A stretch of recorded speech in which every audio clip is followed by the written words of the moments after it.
डलहौजी हम लोग गए थे जनवरी एंड में, तो हमने इसके लिए पठानकोट की ट्रेन की थी और हमारी ट्रेन रात को थी और हम नेक्स्ट डे पठानकोट पहुँचे थे। फिर वहाँ से हमने कैब करी थी और अलग अलग ड्राइवर चार्ज लेते हैं, तो हमसे उन्होंने 2000 रुपीज़ चार्ज लिए थे। हम हैं अब ही डे 1 डलहौजी में। डलहौजी हम जा ही रहे हैं, तो बीच में एक स्पॉट पड़ता है मिनी गोवा, तो अभी हम यहाँ पे हैं राइट नाउ।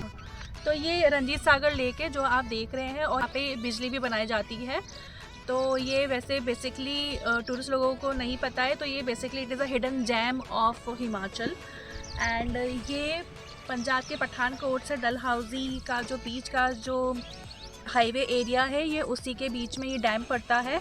एंड तो हमारा जो यहाँ के लोकलाइट्स हैं उनको ज़्यादा पता है, तो हमारे ड्राइवर भैया हमें यहाँ लेकर के आए थे। एंड तो हमने सोचा कि क्यों ना आपको भी ये व्यू दिखाएं। जिस वक्त हम लोग मिनी गोवा पहुँचे थे उस वक्त वीकेंड नहीं था, बट वीकेंड में यहाँ पे बहुत भीड़ रहती है। यहाँ भी आप अपनी फैमिली के साथ आ सकते हैं, मैगी खा सकते हैं और यहाँ पे छोटे बच्चों के लिए भी फन एक्टिविटीज़ प्रोवाइड की है। यहाँ का जो एंट्री पास है वो है पर पर्सन 20 रुपीज़ पर पर्सन है यहाँ पे। और यहाँ पे आराम से 4 व्हीकल्स भी गाड़ी आराम से पार्क हो जाती है। तो अब बात करते हैं कि ये इस्टेब्लिश कब हुआ था। तो ये बेसिकली इस्टेब्लिश हुआ था 2001 में। और यहाँ पे ऐसा बोलते हैं यहाँ के लोकलाइट्स कि बारिश के टाइम पे जहाँ से गाड़ी एंटर होती है वहाँ तक पानी भर जाता है। तो अभी ये ऑन सीज़न है, तो आप आ सकते हैं यहाँ पे। और ये जनवरी से मार्च के टाइम का ऑन सीज़न टाइम रहता है हिमाचल में। तो अभी आप जैसा देख रहे हैं कि बहुत ही कम भीड़ है, क्योंकि यहाँ के लोगों को नहीं पता है, हमें भी नहीं पता था। पर थैंक्स टू आर टैक्सी वाले भैया जिन्होंने हमें ये प्लेस का मुआयना कराया और हमें बहुत मज़ा आया।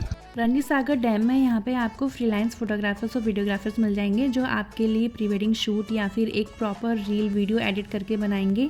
पूरा रील अगर आप बनवाते हैं विद म्यूज़िक तो ये 1500 रुपीज़ चार्ज करते हैं, बट हमने सिर्फ एक नॉर्मल वर्टिकल शॉट्स ही बनवाए थे जिसका 3 वीडियोज़ का इन्होंने 400 चार्ज किया था, which is very pretty decent amount. उसके बाद हम लोग चले गए थे डलहौजी और फिर हमने ये बर्फ़ देखी। उसके बाद हम लोग होटल रुके। तो शॉर्ट्स में भी मैंने बताया कि हम लोग मोगाज़ होटल एंड रिसोर्ट्स में गए थे, वह वहाँ की नंबर 1 हॉस्पिटैलिटी है। उसके बाद हम लोग मॉल रोड गए, फिर हम लोग वहाँ पे घूमे फिरे। उसके बाद हमने शॉपिंग की और फिर हमने सनसेट एंजॉय किया। उसी रिसोर्ट में हम लोगों ने वहाँ पे कैंप फायर भी एंजॉय किया और म्यूज़िक शो भी एंजॉय किया था। The next day. तो हमारा जो पहला फर्स्ट पॉइंट है वो है खजीहार लेक। और अभी हमारी रास्ते में गाड़ी पंचर हो गई है, तो हम लोग अभी ले रहे हैं थोड़ा सा ब्रेक। और अभी हो रही है बारिश डलहौजी में और कल भी शायद हैवी स्नोफॉल होगा। सो हमने जो कार हायर की थी तो हमने 2-3 डेज़ के लिए इन्हीं भैया से बुक करा ली थी, जिसका आई थिंक कॉस्ट 9000 पड़ गया था। और उस वक्त बहुत ज़्यादा बारिश पड़ रही थी। सो बारिश जैसे ही रुकी तो वहाँ पे एक टी स्टॉल थी कुछ दूर चलती, फिर वहाँ पे हमने चाय पी और ये हमने बहुत प्यारा सा ये व्यू कैप्चर किया। और वो जो ब्लर सा देख रहे हो वो है हिमालयन रेंजेस। फिर फाइनली हम लोग पहुँच गए थे अपने डेस्टिनेशन पे, पर हमने सबसे पहले किया था ब्रेकफास्ट, क्योंकि हम ब्रेकफास्ट करके नहीं आए थे।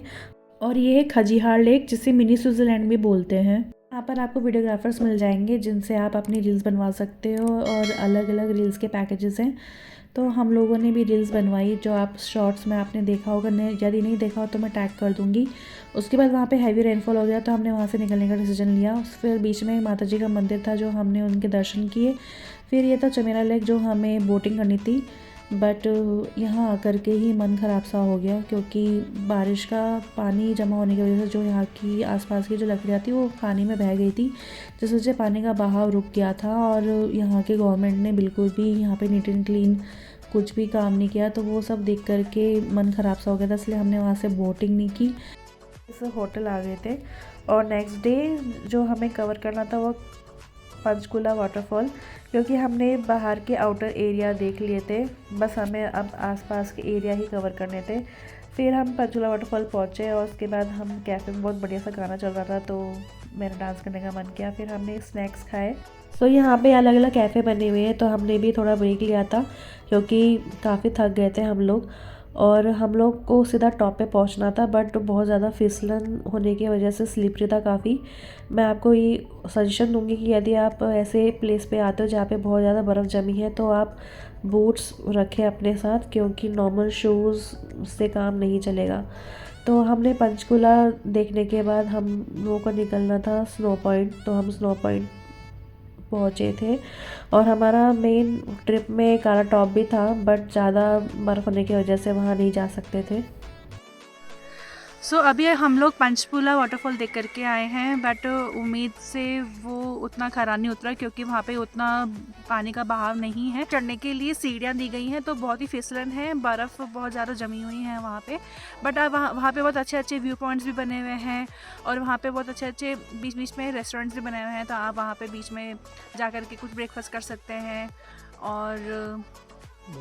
और कुछ शॉपिंग के आइटम्स भी हैं, तो हमने भी कुछ वहाँ से लिया है। और अभी हम लोग एक जा रहे हैं माता जी के मंदिर के लिए। तो अभी हमारा जो ड्राइवर है वो हमारे साथ नहीं आया, अभी हमें थोड़ा 2 किलोमीटर आगे चलना है, क्योंकि जैसा आप देख रहे हो कि मैं रोड आपको बता रही हूँ, यहाँ पे जैसा आप देख रहे हो मेरे पीछे बहुत बर्फ़ की मोटी चादर, और ये नीचे का भी दिखा दूँ तो ये वाली जो रोड है, इससे गाड़ी के फिसलन रहने के चांसेस रहते हैं। तो इसलिए हमारे ड्राइवर भैया ने बोला कि 2 किलोमीटर आपको थोड़ा ट्रैक करके जाना पड़ेगा। तो हमें एक माता का मंदिर देखना है, और उसके पास में एक स्नो पॉइंट है, वो हम कैप्चर करेंगे। तो चलिए आप भी हमारे साथ ये व्यू एंजॉय करिए। तो जहाँ हमारी गाड़ी रुकी थी तो वहाँ से हमें 1-2 किलोमीटर्स वॉकिंग डिस्टेंस पे ही जाना था, बट जो हमारे साथ और भी टूरिस्ट थे तो उन्होंने बोला कि 5-6 किलोमीटर्स दूर है, 1-2 किलोमीटर्स दूर नहीं है। तो हमने अपने ड्राइवर वाले भैया को कॉल किया कि आप यहाँ आ जाओ। तो उनको आने में थोड़ा टाइम था, तो हम भी थोड़ा सा ब्रेक लिया और हमने घूमा और हमने मस्ती भी की। बट जो और 4 व्हीलर से आ रहे थे तो रास्ता बहुत छोटा था, तो हमें जाने में बहुत दिक्कत हो रही थी। उसके बाद हमें जहाँ पहुँचना था तो वहाँ पे भी हमें 15-20 मिनट्स लग गए थे because of traffic. Snow point पे तो यहाँ पे आप एंजॉय कर सकते हैं, बट इसके लिए मैंडेटरी है कि आप बूट्स वाले शूज़ पहने। तो मैंने तो खैर बूट्स वाले शूज़ नहीं पहने, बट हाँ मेरा काम हो रहा है इजीली, क्योंकि मैं ज़्यादा चढ़ाई पे नहीं गई हूँ। तो आप एक बार देख सकते हैं कि चढ़ाई बहुत ज़्यादा है, चढ़ने में कोई दिक्कत नहीं है, पर आपको उतरते हुए बहुत दिक्कत होगी, तो क्योंकि उतरते हुए बहुत फिसलन होंगी। और जाने के सहारे के लिए मैं वो जो क्या बोलते हैं उसको, ट्यूब राइड का सहारा लूँगी। और यहाँ पे कैमरामैन फोटोग्राफर्स भी हैं, आप चाहो तो यहाँ पे आप अपनी पर्सनल रील भी बनवा सकते हैं, फ़ोटोग्राफी भी करवा सकते हैं। तो हमने वो करवाई है। पर क्लिक के यहाँ पे 50 रुपीज़ लगते हैं। एंट्री चार्जेस नहीं है, यहाँ पे फ्री एंट्री है। और उसके बाद हम लोग अच्छा सा व्यू कैप्चर करके मंदिर के दर्शन करेंगे। और सामने आप हमारे देख रहे हैं, सामने हमारे हिमालयन रेंजेस हैं। मैं ऊपर टॉप पे इसलिए नहीं गई थी क्योंकि एक तो मैंने बूट्स नहीं पहने थे, क्योंकि मेरा बैलेंस बार बार बिगड़ रहा था, और ऊपर क्राउड भी बहुत था, इसलिए हम लोग ऊपर नहीं गए थे। और सेफ्टी प्रिकॉशंस भी ज़्यादा नहीं थे।